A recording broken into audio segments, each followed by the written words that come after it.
I think we're in the early days. We've been working on them, and I think we'll start to build up some knowledge, as we start getting those back, and I think that not that the thinking is going on at Commerce, and I think people are learning on the outside through that process.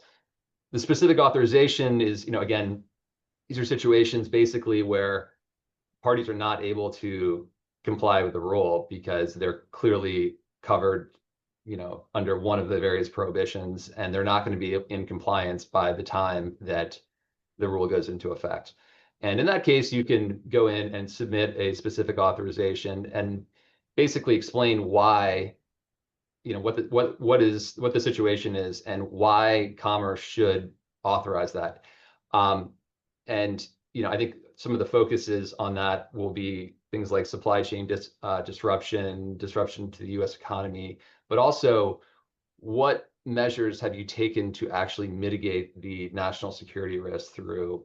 cybersecurity measures, other compliance tools, and structures, corporate structures, et cetera, that really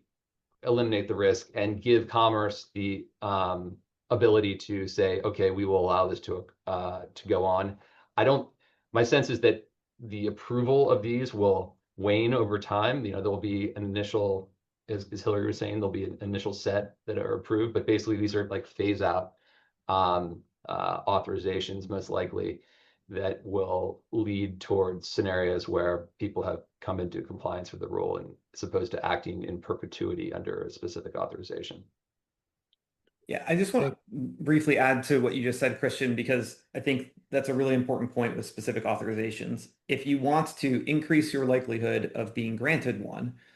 you do need to do the cybersecurity work to show that you have mitigated the risks that are associated with that. And they do call out some specific things in the rule. So, for example, if you are following like ISO 21434 as your framework for cybersecurity, and you can show that you've done threat modeling, you've done a vulnerability assessment, you're managing those, you've done a risk assessment, you've done your supply chain risk assessment, all of that needs to be compiled together into that specific authorization request in order to show that you have a handle on this risk and that it is no longer a national security risk, or it is an acceptable risk at this time until you can find an alternative. And it's worth noting that you need to be prepared to document that, and also be prepared for the possibility that Commerce will ask follow-up questions, and maybe even make specific requests for additional security measures to try to mitigate the risk that they might see of Chinese government involvement.